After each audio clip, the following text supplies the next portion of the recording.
Hi friends, ఈరోజు మళ్ళీ మీకోసం ఇంకో రెసిపీతో వచ్చేసాను. అదేంటంటే పొట్లకాయ, సొరకాయ, బంగాళదుంప వేసి కొబ్బరి పాలు వేసి కర్రీ చేశాను. కర్రీ చూడండి టెక్స్చర్ ఎంత బాగుందో, టేస్ట్ కూడా అంతే బాగుంటుంది. దీంట్లో పచ్చి కారం వేసుకున్నాను, అది కూడా కారం వేయలేదు. ఇలా ఒకసారి ట్రై చేయండి. అది మనం కొబ్బరి పాలు వేసినప్పుడు దాంట్లో ఉన్న ఆయిల్ కూడా వస్తుంది కాబట్టి అలా కనిపిస్తుంది అన్నమాట. ఇంకా సొరకాయ పీసెస్, బంగాళదుంప పీసెస్, పొట్లకాయ పీసెస్ ఇంకా ఒక హాఫ్ తీసుకున్నాను. పొట్లకాయ పావు కేజీ, సొరకాయ పావు కేజీ, బంగాళదుంప ఒక్కటి తీసుకున్నాను. అది వద్దు అనుకుంటే స్కిప్ చేయండి.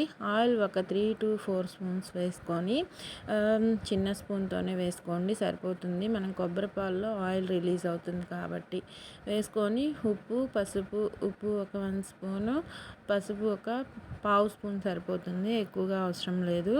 జీలకర్ర, తాలింపు గింజలు వేసుకున్నాను ఆయిల్లో. అవి ఫ్రై అయిన వెంటనే ఈ పీసెస్ని వేసుకొని ఉప్పు పసుపు వేసుకొని చక్కగా మిక్స్ చేసుకొని లో ఫ్లేమ్లోకి మార్చుకొని మూత పెట్టి 15 minutes మగ్గించుకోవాలి. ఇలా మగ్గుతూ ఉన్నప్పుడు చూడండి కనిపిస్తుంది కదా, ఇలా మగ్గుతూ ఉన్నప్పుడు నేను కొబ్బరి పాలు తీసి పెట్టుకున్నాను.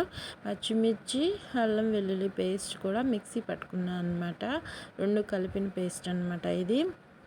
ఒక 5 పచ్చిమిర్చి కానీ 7 పచ్చిమిర్చి కానీ వేసుకోండి సరిపోతుంది మన కర్రీ కోసము.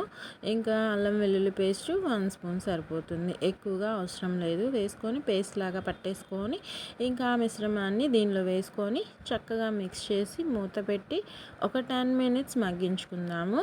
10 minutesకి పచ్చివాసన పోతుంది, అల్లం పేస్ట్ కూడా. ఇంకా ఇదిగోండి కొబ్బరి పాలు తీసి పెట్టుకున్నాను. ఇవి ఒక హాఫ్ చిప్ అంతా కొబ్బరి పాలు అనమాట. చిక్కగానే తీసుకోండి మన కర్రీ కోసము. అవి కూడా వేసేసుకొని మూత పెట్టి మీడియం ఫ్లేమ్లోకి మార్చుకొని చక్కగా ఉడికించేసుకుందాము. అవి బాగా ఉడికిన తర్వాత మన కర్రీ రెడీ అయిపోయినట్టే.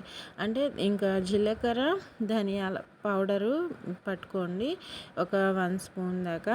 జీలకర్ర ప్లస్ ధనియాలు 2 కలిపి మిక్స్ చేసిన పౌడర్ వేసుకోండి లాస్ట్ అండ్ ఫైనల్లో, ఇలా బబుల్స్ వచ్చేటప్పుడు. ఓకేనా, ఇంకా మసాలాస్ ఏం అవసరం లేదు. ఆ 2 కలిపిన పౌడర్ ఒక్క 1 స్పూన్ వేసుకొని చక్కగా మిక్స్ చేసుకొని లో ఫ్లేమ్లో 5 minutes ఉంచుకుంటే కర్రీ అనేది సూపర్గా రెడీ అయిపోతుంది. నచ్చిందా? ట్రై చేసి చెప్పండి.